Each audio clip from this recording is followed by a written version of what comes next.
Mali Bamada. Bamako ana lamini na bolomana dugu Mali kono Mali ko kan journaliste Seydou an be bɛɛ lajɛlen fo n'u walima marhaba ni nin dana in gosira journaliste Seydou a bɛ jamana kunnafoni de ko fɔ kunnafoni min bɛ tali kɛ ka ɲɛsin dabaji karamɔgɔw samabura dungow u ka wuli ka jɔ suko ani dugusɛjɛ tɛ journaliste Seydou ne ko min ye gafe kɔnɔ ko ye mun do dɛ daba tun kɛra gafe kɔnɔ ko dɔwɛrɛ tɛ kunnafoni minnu n'olu bi sɛbɛn nanzarakan na k'a bayɛlɛma todunkan na min bɛ se k'a to buna hadamadenw bɛɛ lajɛlen k'i ka faamuyali sɔrɔ an kelen di baara in kɛ sabula fɛn min y'an dɛmɛbaaw ye arajo so camanbaden de bi kalan na a bɛ kɛ sababu ye anw kuma k'a ka yɔrɔ jan sɔrɔ ko arajo yɛrɛ lamɛnbaaw olu fana ka wasa u tulobo ka bɔ u ka jamana kunnafoni bɛɛ sɔrɔ kunnafoni bala ye nin de ye journaliste k'a dɔn kunnafoni bala ye nin ye ni maa min taara danpan jaruso san b'a sɔrɔ Moribo Jaruso dugutigi sigilen bɛ a ka gwɛlɛ kan a ka jelikɛ kelen min ye Tunkara ye o sigilen b'a kɛrɛfɛ danpan a n'a lamini ka kɛlɛkɛ Biramusi don wa kɛlɛkɛ Biramusi ye Tunkara ko don wa awɔ kɛlɛ Wali Tunkara si don wa Maafa Wali o si don Buramukɔrɔba si don wa Dabakɔrɔba si o de sigilen bɛ k'an lamɛn wa o si don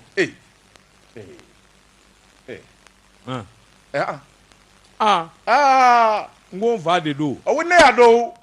mais Bamaden bɛɛ de ti k'a den ye o kɔrɔ Wali kɛlɛkɛ Wali Maafa Wali kɛlɛ Wali a donna kɛlɛbolo o kɛlɛbolo la a y'o se sɔrɔ ngɔni da b'a bolo kelen la a bɛ k'a fɔ cɛw nɔfɛ marifa b'a bolo dɔ in na n'a ko tiw yanfɛ cɛ 100 bi bi o mɔdenw de filɛ an bolo nin ye jadisiw kɛmɛ ka segu minɛ an kɔrɔ o tuma i ye de ko don waa tari anw de ko don i ka kuma ɲamina o Bamaden bɛɛ tɛ k'a den ye e kan bɛ jɔnni ma san ne kan bɛ Daba Tunkara Jugusu Tunkara Saniya Tunkara Piki ninnu ani Sini ne kan bɛ ninnu de ma o kelen parce que ye kɔrɔlaw n'i y'o fɔ aw biɲɛkɛnɛ kamalen valew sanfa dugufaw ɲankuma kan k'a sɔrɔ Muruja kungokolo kɔnɔna aw ni Amadu Kufa kari bɛ ɲɔgɔn na n'i y'o fɔ a mɔkɛ ka marifa bɛ yen a kan gɔni bɛ yen n ko n'i y'o fɔ i ye tiɲɛ fɔ journaliste Seydou cɛ min ye ne wolo a t'a ye ko jeli cɛmɔgɔ a tun bɛ Segu jelikɛ jandɛ a ka surun nka a ka farin ko diden n'a jiginna ayiwa jatigi min fɛ yen i b'a sɔrɔ n'o ye dumuni toda sigi a yɛrɛ b'a ka nada sigi ni jatigikɛ y'a ɲininka jelikɛ nin ye mun ye n ko dumuni sigilen don dumuni bara ka tobi e de kosɔn a b'a fɔ n jatigikɛ o t'a tiɲɛ ni e ka na banna ne bɛna na min sigi muso bɛna na min tobi an n'o kɛ k'a tɔ laban o tɛ kelen ye o tɛmɛnen kɔfɛ jelikɛ min kun don a kun ka surun a ka surun k'a ka farin muso 4 dafalen b'a bolo a kelen o kelen bɛ mètre 1 ani centimètre 80 ni kɔ bɔ muso bɛɛ ka bɔ a bɛɛ ka ja ye piwu journaliste Seydou n'a ka moto mankan bɔra carré kɔnɔ poto den fara muso kan bɛɛ b'a dɔn nin ye jelikɛ in natɔ ye ne b'a natɔ ye an bɛɛ bi boli a ye fɛn k'i la a ma fɛ bɛɛ bi boli ka t'i dogo so kɔnɔ n'a ni ɲɛ fɔlɔ bɛnna dukɛnɛ na i ta fila ni tila ne ni muso kɛlɛla ne banicinin bɛ yen Aminata Danbɛlɛ o y'an wele Tama o y'an wele a taara k'a bɛ kankari da ne ye e ka nin ye mun ye Batara den e ka nin ye mun ye i bɛ mun kɛ mun na i bɛ n buramuso tɔɔrɔ ayi y'a don ko don kuma misɛnnin ni kuma caman i bɛ kɛlɛ la ne ko n ko Aminata n ko kɛlɛ ma kɛ ten koyi a kɛra tan a ye nin fɔ ne ye ne yɛrɛ n ka minɛnw da ka bɔ kɛnɛ ma ne y'o fɔ dɔrɔn ne bancinin sera ka kasi ten a ko Daba awɔ a ko a fɔ cɛmɔgɔ su na se ka nin mɛn n ko taa i mago la Bamaden bɛɛ tɛ k'a den ye ko yɛlɛmana koyi n ko nkurunko ye sajɛ wolo n i yɛrɛ n'i ta diɲɛ laban maanifin ni kununko maanifin an tɛ kelen ye wo foyi ma anw mɛn si la an sɔnna ko caman ma ka ko caman bɔ e ma i cɛ kun tɛ sɔn nin ma a tɛ sɔn nin ma a ma si sɔrɔ nɛgɛw kɛra fɛ yen a tɔgɔ de ko Burahima Gindo ko jɔnni de ka nafa b'a la Mali ani Moritani ka kunkari ɲɔgɔn na journaliste Seydou i k'a dɔn wuli ka jɔ ani kuma ɲɔgɔnya o don ye fura ye joona kɛwale minnu kɛra tile damadɔ in na Mali ani Moritani furanjɛ la sabula Mauritanie ka dɔ u ka den dɔw i ka don ni kɛnɛ karabara Mali dugukolo sanfɛ jɔnni nɔ don jɔnni de y'a kɛ a kɔ dun bɛ taa wolo mun na gɛlɛya kɔ Mali ani Laginɛ ni ɲɔgɔn cɛ jamanakuntigi a kɛlɛ Asimu Goyita a y'o de faamu joona a ye délégation belebeleba de labɛn Doha conférence in na k'olu ci ka taa Mauritanie faamaw ka t'u kuma ɲɔgɔn ɲa i k'a dɔn tasa da ni k'a f'u ye Mali nɔ tɛ Mauritanie den ni Mali den nin bɛɛ lajɛlen b'a faso de kɔnɔ Mauritanie den ni Mali den a man di i k'a dɔn ayiwa jamana in fa a ma si ye a denw ka degun sɔrɔ ni gɛlɛya ye Mauritanie den dɔ sɔrɔ Mali dugukolo sanfɛ fura min b'o la o de ye an ka fara ɲɔgɔn kan an ka jateminɛ ka sɛgɛsɛgɛliw boloda maa min ni maa min bɛ sɔn ka nin kɛ walima gɛlɛya ka don Mauritanie ani Mali ni ɲɔgɔn cɛ a nafa bɛ se joli ma n'an y'o ɲɛɲini i k'a dɔn taafaw bi dɔn o la min ye Mali ministre ani délégation ba u taara Mauritanie faamaw kuma ɲɔgɔn ɲa Jean Sidi kuma min n'u sera ministre i k'a dɔn Jɔpu cikan min don n'a da a y'a ɲɛfɔ Jean Sidi a labanna ka dugawu don kɛ dugawu don min bɛ kɛ sababu ye ka mɔgɔw dusukun da sabula Mali i k'a dɔn a dugu min bɛ yen i k'a dɔn n'o bɛ dankɛla Mauritanie ni Mali ni ɲɔgɔn cɛ a fɔra ko marikalo tile 5 n'a tile 6 i k'a dɔn ayiwa dugu min n'o ye Alayi i k'a dɔn Mali dugukolo don min kɔni ye ayiwa jɛrɛjɛkulu dɔ taara Mauritanie ka den dɔ ni kɛnɛ karaba i k'a dɔn a maa yɛrɛ a wasalen don dɔɔnin koyi kabini o kɔni kɛra mangamisɛnnin ani gɛlɛyamisɛnnin donna i k'a dɔn Mali ani Mauritanie cɛ anw tɛ anw bɛ sɔn ka Maliden faa wa janko Mauritanie ka den o kuma tɛ i k'a dɔn min kɔni nin kuma ninnu ye i k'a dɔn a nana ni dusu faali ye kosɛbɛ jamana ɲɛmaaw ani jamana taabolo u y'a ɲɛfɔ kosɛbɛ ka fara ɲɔgɔn kan kɛ Jean Sidi min ni min kɔni ɲinina Mali ka ayiwa jɛkulu dɔ bɔ Mauritanie fana ka jɛkulu dɔ bɔ u ka jɛ min kɔni ye sɛgɛsɛgɛliw ni ɲininkaliw ye ka se k'a ɲɛdɔn n'o kɛra lakana bɛ na cogo min na lakana min bɛ kɛ sababu ye i k'a dɔn an furanjɛ an dan na i k'a dɔn ayiwa lakana ka kɛ sabatifɛn ye i Maliden o walima i Mauritanie ka i k'a dɔn bɛnkan kɛra o ye nin kun ye sɛbɛn ye an ye min bɔ le pays kɔnɔ jamana daba tungara n'i ye sɛnugu tilennen ye kana ɲininkali kɛ kala b'a la nin tɛgɛ don ka bɔ ni sɛbɛn ye an ko min ma info matin ani nouvelle horizon an ko fila ci ɲɔgɔn na Ablaye Ouattara fo ka taa se fɛn min ye Toguna A Traoré ma u ko i da bɔra ka don nin kuma min na n'a bɛ ɲini ka kɛ gɛlɛya ye Mali ni Mauritanie cɛ Ala de farala an kan jamanakuntigi n'o ye président Assimi Goïta ye a ye cɛden minnu wuli ka taa ko in ɲɛɲini o kɛra sababu ye fɛn min ye Mauritanie faamaw ye u ka ko in faamu maa minnu ye ko in kɛ dibila u kun jigi b'a kan k'a fɔ nin bɛna kɛ kɛlɛba de ye Mali ni Mauritanie ni ɲɔgɔn cɛ n'a ma ɲɛ fɛn min ye ko in ye n'a gɛlɛyara a laban Mauritanie yɛrɛ bɛna a ka datugu Mali de ɲɛ wala Mauritanie bɛna kɛlɛkɛbolo de wuli ni ka na bin Mali kan sɛbɛnnikɛla ko in lawuli o de kama sabula siɲɛ fɔlɔ kɛra janvier kalo tile 17 dugu min bɛ n'o ye accord ye fɛn min ye maa 7 o su yɛrɛ o ye Mauritanie ka den ye nin min kɛra kɔsan na maa dɔw yɛrɛ de tununa dɔw ko a bɛ se maa 30 ma u su ma ye u ɲɛnama ma ye u ta fan ma dɔn k'u tunu i b'a fɔ to bina nugu la sɛbɛnnikɛla ko a ko n'i y'a ta k'a lajɛ nin kɔni ye Mauritaniekaw sɛbɛkɔrɔ kamana guwa nka sigikafɔw kɛlen Doha conférence in na fɛn min ye faamu ye dɔɔni o bɛ ɲini ka sɔrɔ sabula ko in kɛ ani RFI ani France 24 ka Mali armée jalakili daminɛ o si ma kɔrɔ ani si ye o kibaruya fɔlɔ min dira a ye Mauritanie faamaw sɛbɛkɔrɔ dimi u yɛrɛ ye communiqué kɛ ka jalakiba de bin Mali kan sɛbɛnnikɛla ko o yɔrɔnin bɛɛ colonel Assimi Goïta a y'a ka téléphone ta kikiw fɛn min ye gasoil ye k'a wele k'a kuma fɛ ni ka ɲɛfɔ k'a ye ka laban tuguni ka délégation ba caman min bɛ se maa 6 fɔ maa 7 ma o bɛɛ taara ka taa ɲɛfɔli kɛ sɛbɛnnikɛla ko fɛn min ye Mauritanie faamaw ye u ko bile haki an kun sigilen don nin ye siga min n'a tun bɛ Mali kan siga bɔra o kan nka maa minnu tora an k'a ko ɲɛɲini sɛbɛnnikɛla ko fɛn min ye bɛnkan 5 ye u k'o ka sigi sen kan jɛkulu kɛrɛnkɛrɛnnen dɔ ka sigi commission conjointe minnu 2 bɛna jɛ ka sɛgɛsɛgɛli kɛ ko in bɛ se ka ɲɛdɔn cogoya min na Mauritanieka ani Maliden a 2nan n'o kɛra bɛnkan ye o ye k'a fɔ fɛn min ye wulikajɔ ka kɛ joona fɔlɔ min kɛra n'o kɛra janvier kalo tile 17 jaabi jaabi ka sɔrɔ la o kɛra dugu min na o ye accord ye o sɛgɛsɛgɛli kunfɔlɔ min n'o kɛra Mali fɛ jaabi minnu sɔrɔla Mauritaniikaw k'o ka da o tulo kan n'o tɛmɛna ka bɔ yen maa minnu bɛ n'olu nɔyɔrɔ ko la fɛn min ye Mali ka se kɔnɔ o maa ninnu ka ɲangi min bɛ se k'a to u ka nimisa u ka kɛwale la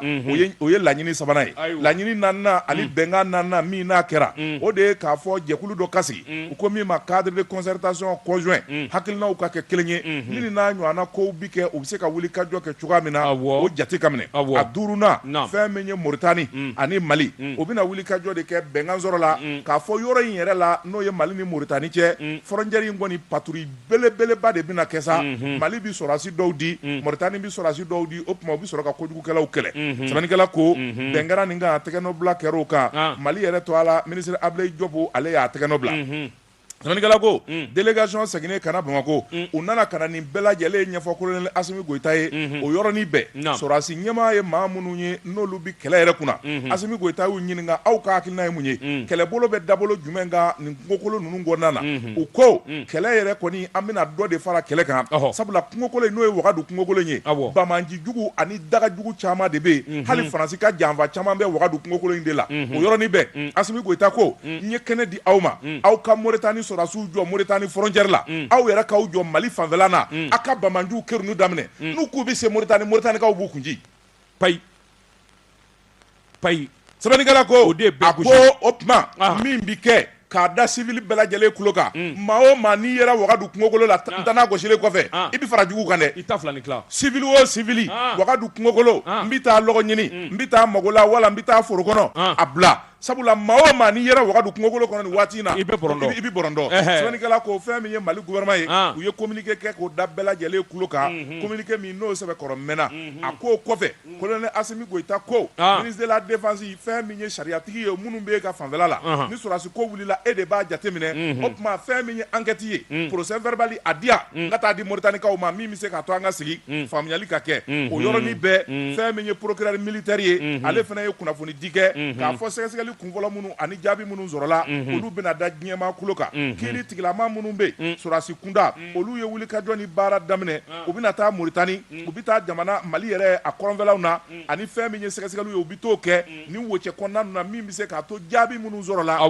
t'u ɲɛda ko in yɛrɛ kan maa 7 min n'o su yera u bɛ t'o su yɛrɛ wɔgɔbɛ ka t'u ɲɛda su kan awɔ ni dɔgɔtɔrɔw médecin légiste u b'o da u yɛrɛ kan maa 30 min n'o ɲɛma tununnen bɛ yɔrɔ dɔ fɔlen bɛ k'a fɔ u tarasi yera ye dɔw y'a fɔ k'a fɔ u fagara de dɔw ko tunukɛla n'u ye fɛn min ye lakana finitigiw yɛrɛ ye kiiritigɛw la u ka finitigiw olu yɛrɛ de bɛ taa kɛnɛ kan ka t'u ɲɛda ko in kan ni ka taa seereya n'o bɛɛ kɛra waati min na jaabi min mana sɔrɔ la o bɛ da Mauritaniekaw kulo kan o tuma Mali yɛrɛ a bɛ kɛlɛ kɛ ka ɲɛsin bolo min ma kɛlɛ bɛ ɲɛsin o ma kunnafoni filɛ nin ye an ye min zalo ka bɔ Info Matin ani Nouvelle Horizon kɔnɔ u ka bi bɔli la ne koko ni ngurunin bɛ nin bɛ maa ni sigi ɲɔgɔn cɛ kuma kungurunin ye Jɔn Sedi k'a dɔn n bɛ bɔ ni sɛbɛn ye sɛbɛn min n'u k'a ma 22 septembre yɛlɛma hɔrɔnya don sɛbɛnnikɛba a tɔgɔ de ko Jalo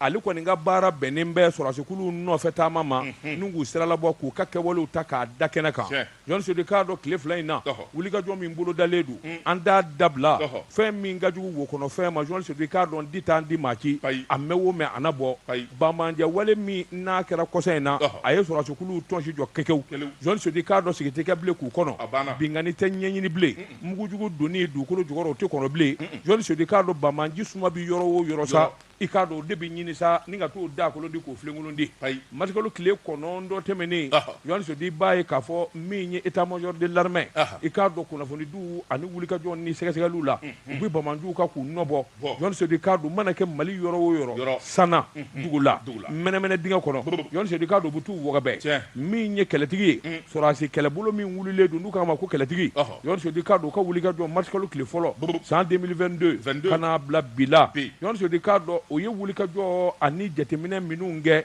Jɔn Sedi k'a dɔn a dɔnnen don Bamanji Hawujara u ja wulilen don fa bɛɛ lajɛlen kɔni gɛn bɛ Bukɛnɛw fɛ Jɔn Sedi k'a dɔn o de suma na o suma de bɛ minɛ sa ka taa tɛgɛ don u ka ngami u ko Jɔn Sedi min ye Maliko o fana sɔrɔdasiw ka kɛlɛbolo kura ye min fana labɛnnen don Jɔn Sedi k'a dɔn wulikajɔ ani jateminɛw bolo kan i b'a ye k'a fɔ u ye taama kɛ taama min n'u ye furali kɛ fo ka taa jɛ sabula min ye tahaka ta haka jɔn sodi k'a dɔn a bɔ bingani min kɛra o yɔrɔ in na Gawo ani Gosi ni ɲɔgɔn cɛ jɔn sodi n'u kun b'a dɔn u t'a kɛ sabula a fɔra ko ayiwa min kɔni ye marifajuguba in ye u y'o de dasi ko 2 kɛ jɔn sodi o manga kɔni mɛni ayiwa minisuma ka minaka jɔn sodi k'a dɔn ko nin ye ta de bila forobamugu la sɔrɔsiw kɔni u k'u ti jɔ bilen jɔn sodi k'a dɔn ayiwa sabula u nana sɔrɔsiw bo sɔrɔsiw y'u fɛngɛ u y'a bunduguni sɔrɔsiw y'u fɛngɛ jɔn sodi o fɛngɛni i k'a dɔn u y'u nɔbɔ k'u gɛn jɔn sodi k'a dɔn i bɔra ka kungokolo min dɔn a fɔ Wagadu o bi Mali ani Mauritanie furancɛ la a fiyɛfiyɛ ka bon kosɛbɛ a kɔnɔna ka dun kosɛbɛ jɔn sodi k'a dɔn ayiwa o t'anw bali jɔn sodi k'a dɔn k'u gɛn ka don kungokolo kɔnɔ u donna yan Mali sɔrɔsiw donna u y'u gɛn jɔn sodi k'a dɔn u taara ku mobili 3 la mobili 3 in bi fiɲɛ tigɛ cogo min u bi fiɲɛ tigɛ sɔrɔsiw b'u nɔfɛ ni sɔrɔsiw ko marifa ma godow u ɲɛfɛ mobili 3 jɔra Ala ni sira fɛ u jɔ jɔn sodi k'a dɔn u taara mobiliw laroué ka taa sɔrɔ maa 4 bɛ mobili 1 kɔnɔ min ye Sheikh Ahmed jɔn sodi k'a dɔn a bɔ kɔlɔnba dɔ bɛ yen u taara u minɛ u da la jɔn sodi k'a dɔn kɔlɔn in fan bɛ masibafɛ damada de la i k'a dɔn an k'a woloma k'a bɔ u sumaruw ɲɛkɔrɔ sɔrɔsiw ye mugu k'a la k'a wuli jɔn sedi u y'a sote yɔrɔnin kelen sɛbɛnnikɛla ko a ko wuli ka jɔ bolo kan min ye kɔlɔnba wɛrɛ fana bɛ yen ji de bi sɔrɔ o la jɔn sedi kun bɛra k'u kun da o fana kan min ye wuli ka jɔ ka t'u koro o fana da la jɔn sedi k'a dɔn u taara sɔrɔ a bɛ maa 2 joginnen don o bɛ mobili in kɔnɔ jɔn sedi k'a dɔn u ye tɛgɛ da olu kan k'olu salo ka bɔ gendarme minnu bɛ yen k'u di o gendarme ma aw ka wakili don ninnu na yan'an ka segin jɔn sedi k'a dɔn tɛmɛ an ka taa sɛbɛnnikɛla ko ɲɔnɔ min ye a bɔ faamaw ye u ye wuli ka jɔ boloda tuma min u bɛ se ɲɔnɔ jamana na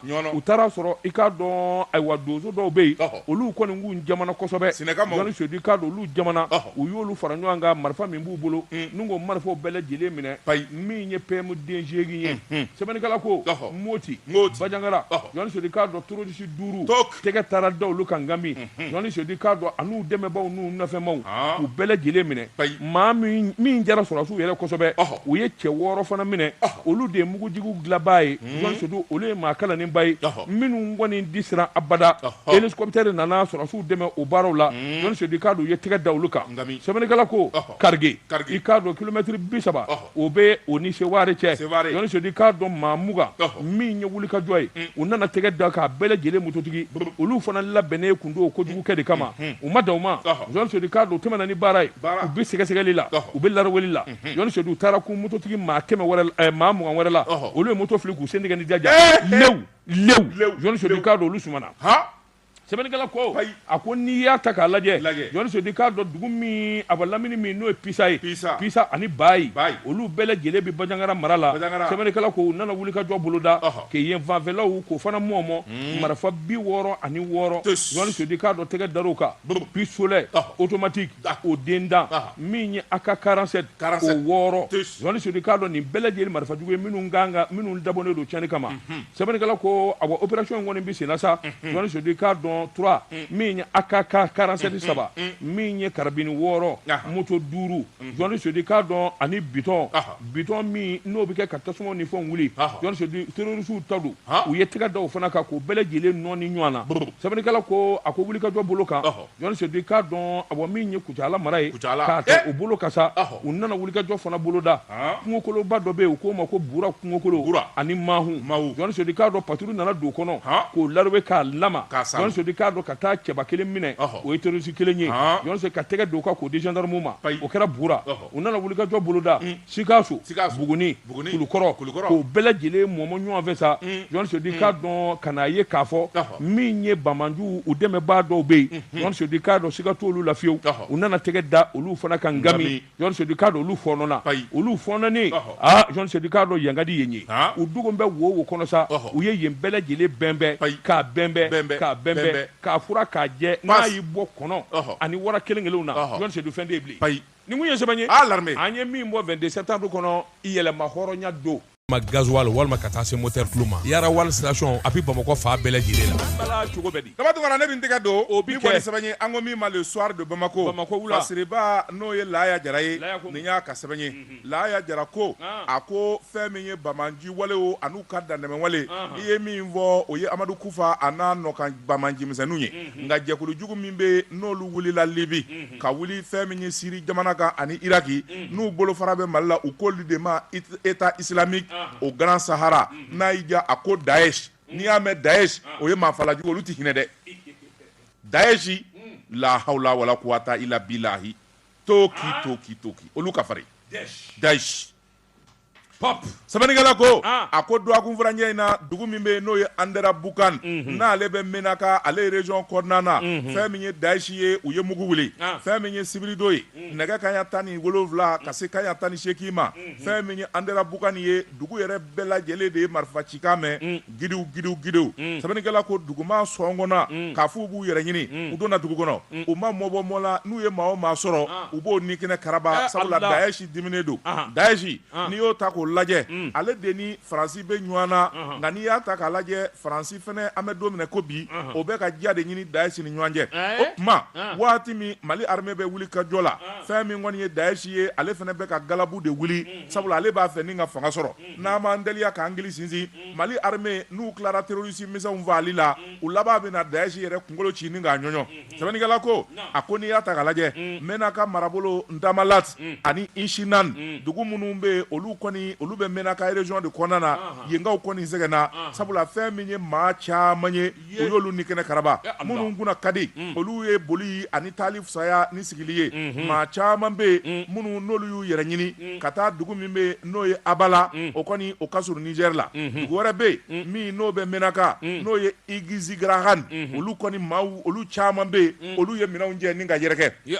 sɛbɛnnikɛla ko a ko n'i y'a ta k'a lajɛ fɛn min ye AGS n'o ye Daesh ye u ni dan bɛ yɔrɔ min kan o de ye Menaka ye u b'a fɛ ni ka na Menaka sabula n'i ye Menaka ta k'a lajɛ fɛn min ye Mali armée dɛmɛbaa jɛkulu mun bɛ yen n'olu ye groupe d'autodéfense ye Gacha ani MSA olu ka base turulen de bɛ yen sɛbɛnnikɛla ko a ko n'i y'a ta k'a lajɛ fɛn min ye jagokɛyɔrɔw ye butikiw kɔni a bɛɛ lajɛlen de datugura Andera Bukan fɛn min ye dugumaw ye bɛɛ lajɛlen yɛrɛ ɲini o yɔrɔnin bɛɛ u ni Gacha kɔni garila ɲɔgɔn na u ye wuli ka jɔ de kɛ fɛn min ye Gacha ni MSA o y'u ganga u n'u ni ɲɔgɔn cɛ k'u ti don Andera Bukan kɛlɛ gwanna giriw Daesh sina ka renfort bɔ yɔrɔ dɔ la ka na maa t'a bɔ yɔrɔ dɔ Gacha ni MSA u ye tigɛ du la u ye yen bila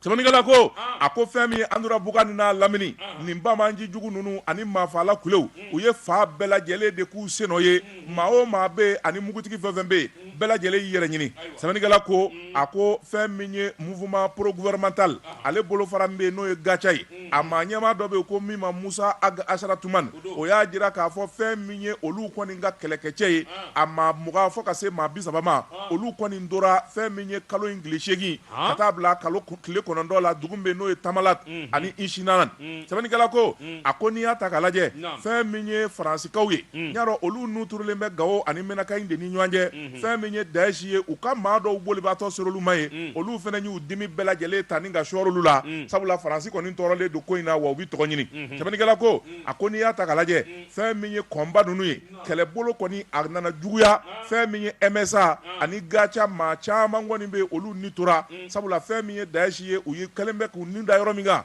o ye Menaka yɔrɔ in de ye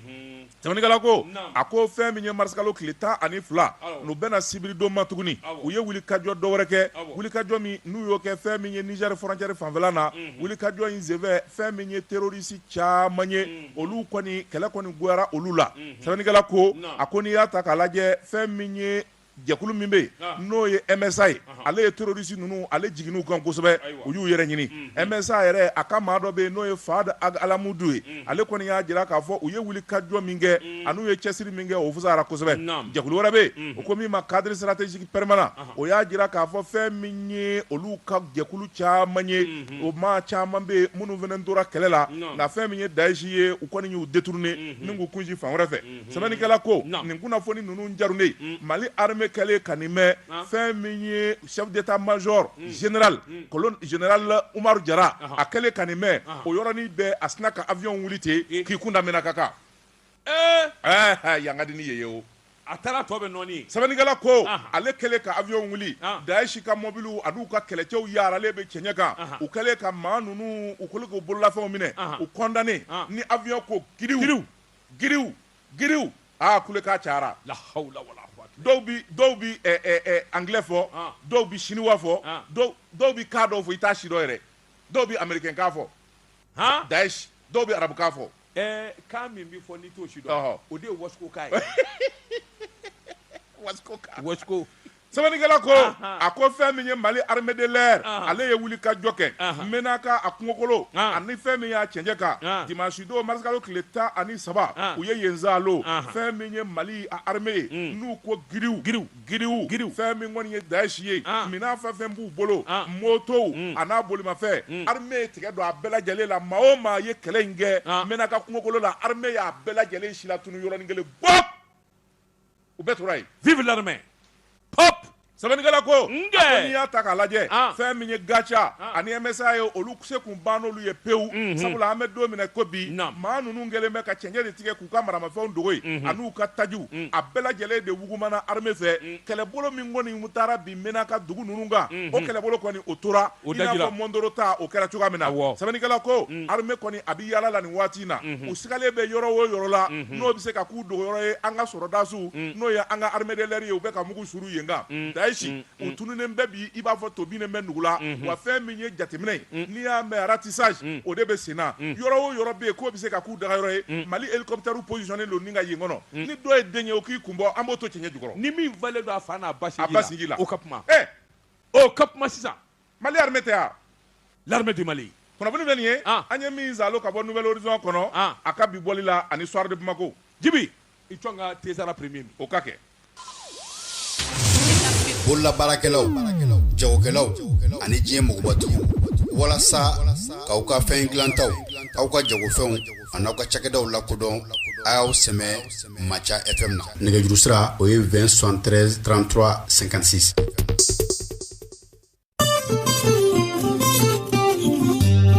bala cogo bɛ o ye dasili da ye awɔ Joasi Seydou ne bɛ n bolo bɔgɔ ka don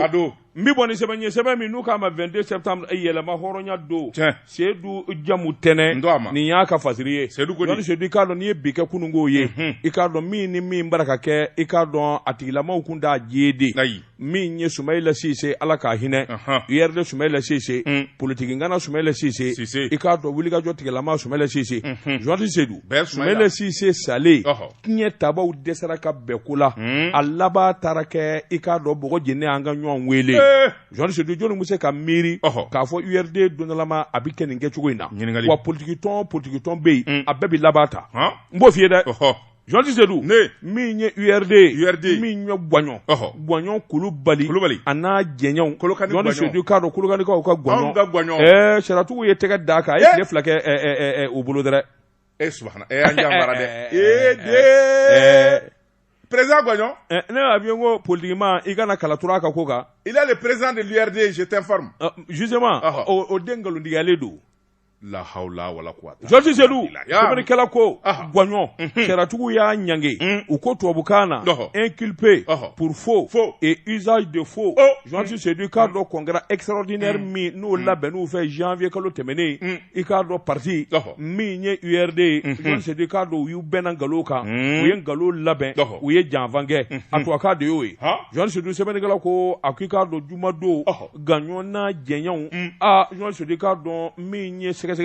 o ko min ma contrôle judiciaire min ye Gwaɲɔn Kulubali min ye madame Kulubali ayiwa Kajatu Samake Kalilu Samake Ali Bazi ani Mohamed Mbazi Joasi Seydou k'a dɔn ninnu bɛɛ lajɛlen de kɔni ɲangina sariyatigiw fɛ wa a y'a sigi yanni waati cɛ Joasi Seydou k'a dɔn sɛbɛnnikɛla ko nin de bɔra a la a ko dɔwɛrɛ tɛ Joasi Seydou k'a dɔn u ye bɛnbɛnbɛn ni baarajugu min kɛ Soumaïla Cissé salen kɔfɛ Joasi Seydou k'a dɔn ka ɲɔgɔn fara ɲɔgɔn kan ka congrès kɛ congrès min n'a ye u ka bɛnkanw an'u ka sariyabolow sɔsɔ sariyatigiw y'u ɲangi sɛbɛnnikɛla ko a ko i k'a dɔn Gwaɲɔn bara ka baara min kɛ fɛn o fɛn n'o nana sɛbɛnfura la walima kunnafoni jɔnjɔn na ɲɛmaaso la ale de b'o bolonɔ bila sɛbɛn ale de b'o kuma jalatigɛ Joasi Seydou i k'a dɔn ka sɔrɔ sɛbɛnnikɛla ko maa min ye président intérim ye o ma wuli fɔlɔ Joasi Seydou o ma wuli min na sariyatigiw de filɛ k'o sɛbɛn ne tɛ sa Il est président. C'est la justice qui dit qu'il n'est pas président. Albi, tu insistes, il est président. Et puis, il y a le Kolakoi. Le congrès de Kera, l'autre jour, il est. Mais justement, on dit que ce congrès-là est un faux usage de faux. C'est pas moi qui le dis. Merde, ouais. Ou kana n'ingana de. Hassan Traoré Bibo Kolokani, Guagnon et de Kolokani. C'est la même famille. Jean-Luc Zedou, ni Balamako de pour parti Kofo, antiséniment. Jean-Luc Zedou, Carlo Guagnon, Anna Guagnon, Ben Minga Kataka, URD Président, ou Dio Ngolondia, Semenegala comme ministre du Coro, Minde Kounye Président, Jean-Luc Zedou, Carlo Semavura Domana, Dobito au Fanafé, au Fanaba Sebe, et Koulo Kele et Babla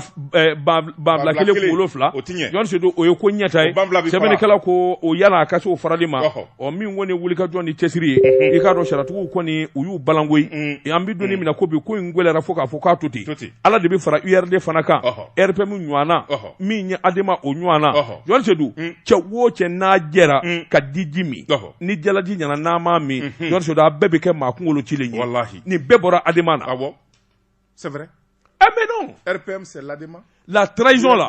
Non, fait d'obé, c'est terre à terre. Il m'a parlé Naya. Po. Il m'a parlé Naya. Abora Sinidla. A doni bete yu kele maya. Bon, mama gera, a gera ka jakulusi, mami nou manu fori ka boala. Walma ka kesa obuye kati. Atita rojan. Et regarde la finalité de tous ces partis politiques. Tu vas voir. Ah, c'est bien réfléchi. Et il y en a qu'on est bien et tu convede, et tu kumalangolo vode. Non. Na ye jakulu ko ngla mama kera sababu kati. Wala ka fara. Dala ka fo olu tigu de bilano. Mais justement, ou tu voyez. Quel qu'en soit, quoi qu'on dise sur l'Adema, ils sont Adema, ils sont toujours là. Ils sont là. Voilà. Wabi olu de Kafsa Doni. Sinon RPM kera musokorombogoy. URD kelef le musokorombogoy. Parena kerebete. Sénédité blé. C'est fini. John Dorasa. John.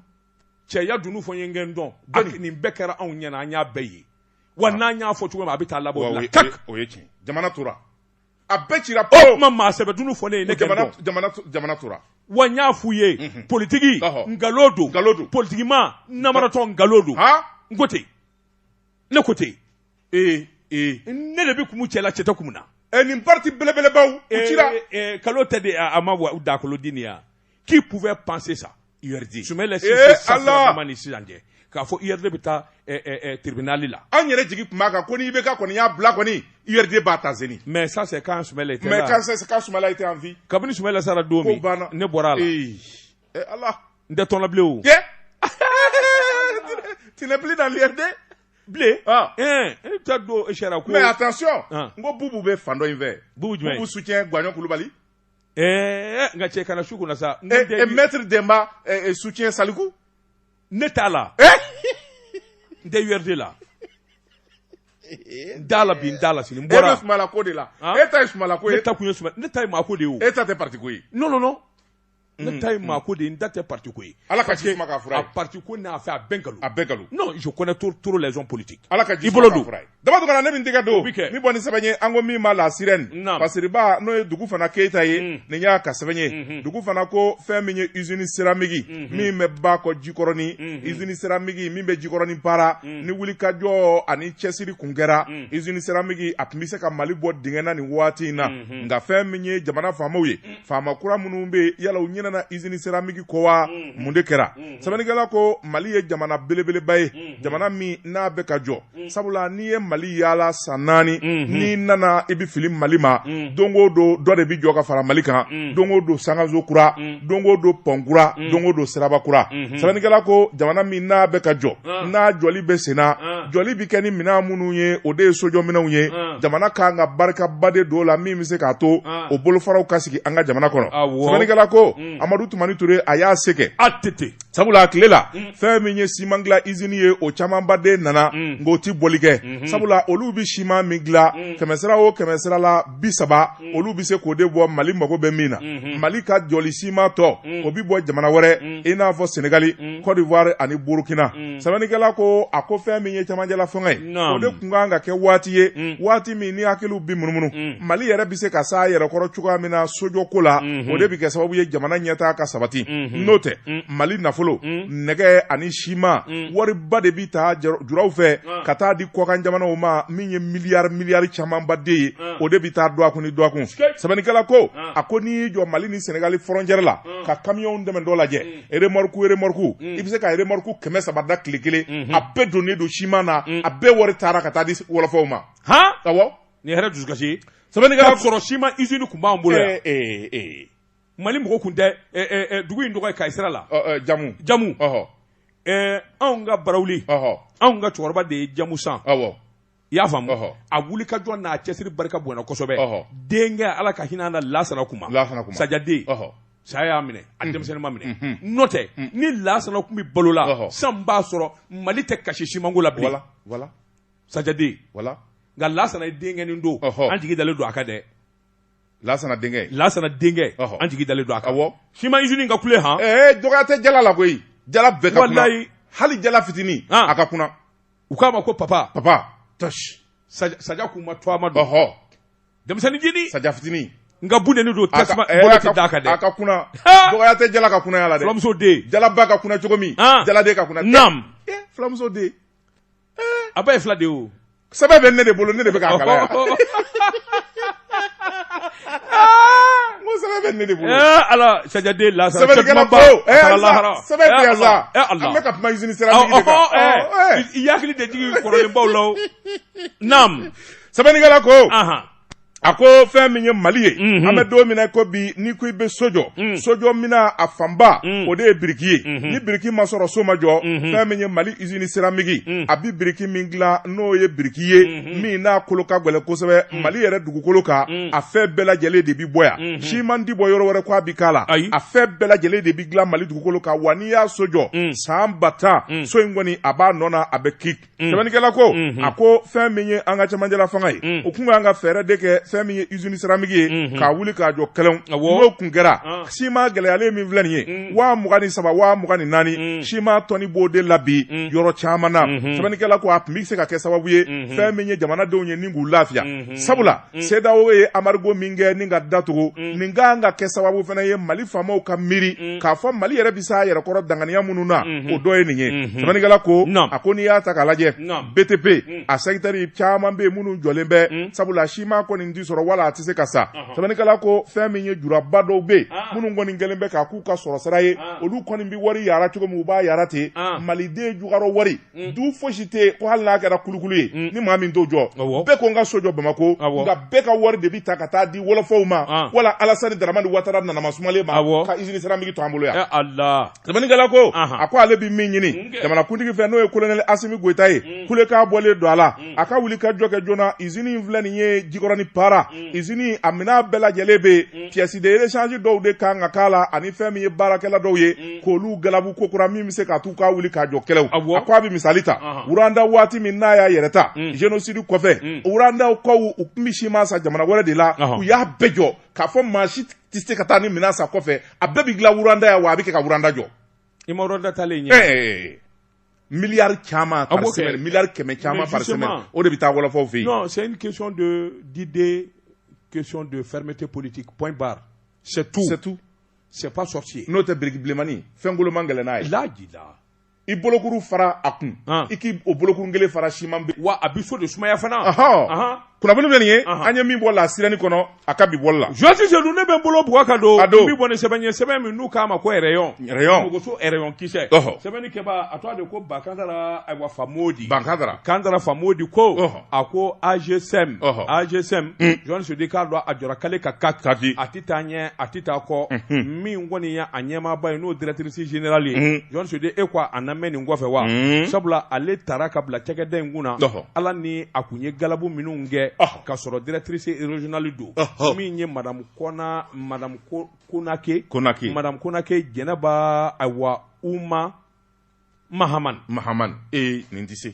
Jean Sedou min ye jɛnɛba ye ba jɛnɛ dɛsɛra han Jean Sedou k'a dɔn a ko baarakɛlaw bi kuma ni cakɛda kɔni kɛra a bi segin kɔ baarakɛlaw laban u bi kulekan bɔ kulekan dun mana bɔ ka ban n'a dun mɛnna Jean Sedou a bi lakali min ye madame Konake ba jɛnɛba Uma min ye Mahama i k'a dɔn mɔɔw b'u yɛrɛ ɲininka mun de bɔnɛ bi n'a kan kalo 5 dama ale welela ni kana bila cakɛda in kunna Jean Sedou cakɛda u k'a ma ko AGSM yɛrɛ Jean Sedou a ka wulikajɔ ni cɛsiri min kɔni ye ji nɔgɔw ani ji bɛ se saniyalen bɛ se ka sɔrɔ cogo min a ka baara kunfɔlɔ ye nin de ye Jean Sedou k'a dɔn muso min n'a welela sɛbɛnnikɛla ko i k'a dɔn ale nujuru donnen bɛ environnement de la Jean Sedou k'a dɔn a wulikajɔ ni cɛsiri ani jateminɛw kun gɛlɛn don k'a fɔ a bɛ se ka ko kɛ sabula a tun bɛ cakɛda fɔlɔfɔlɔ min na a ka wulikajɔ ni cɛsiri barika bonyana o yɛrɛ de kɛra sababu ye bolo ka bɔ a nɔfɛ ni ka wele ka na bila station Sotiba Jean Sedou k'a dɔn ayiwa min ye so 100 bonyangoy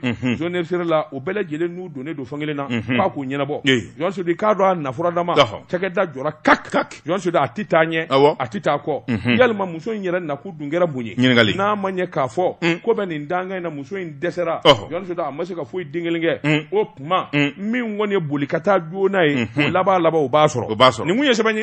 an ye min bɔ rayon kisɛ kɔnɔ a nɔ tɛ dɛ muso in nɔ tɛ dɛ sabula a t'a dɔn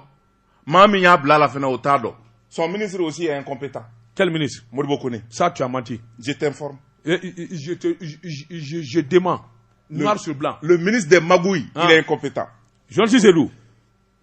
Ibaraka Modibo Kone mi. Tu veux que je continue? Tu veux que je te dise? C'est Modibo Kone côté wa. Ngo. Tu veux que je dise ce qui se passe?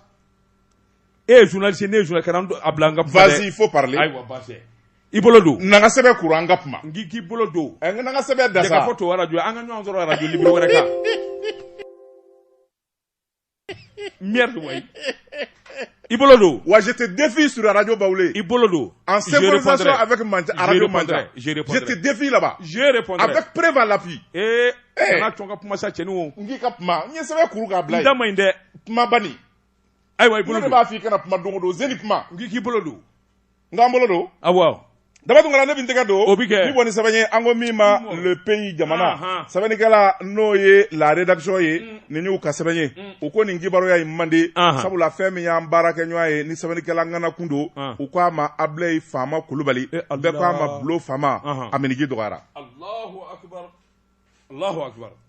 sabani kala ko ako femi ye kunungo sogomada jonaye kunafoni jugu bora kabi sabula femi ye ablay kulubali ni be ko ama blo fama ni zabani kala ngana bay minye wuli ka joni cesiri chamange anga jamana ye femi ye dangoroba ye atari nongoma sabani kala ko ako femi ye ablay fama kulubali abi fato wati mina o ya soro journal mimbe nu ko ama l'ami du peuple e bi to ka mingala l'ami du peuple abo jamana do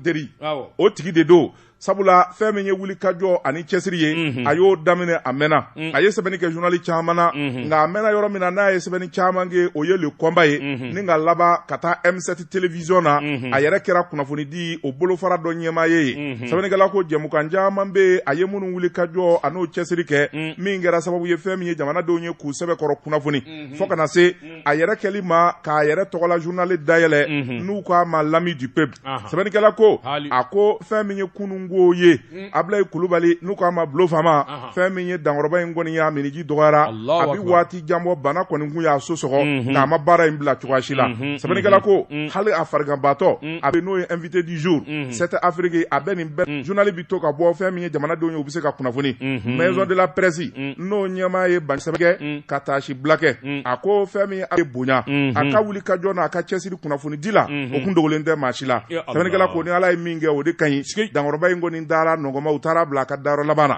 an bi dugawu don kɛ fɛn min ye barabara dali ye Ala k'o nɔgɔya ani alisilamɛforow bɛɛ lajɛlen amina ya rabbi kunnafoni filɛ nin ye an ye min bɔ le pays kɔnɔ jamana Jean Sedou waati n'a ka waati ma se Bangɔlɔ bi taa an b'a bila yan an b'an gɔ kɛ nakɔ kɔlɔni kɔ ye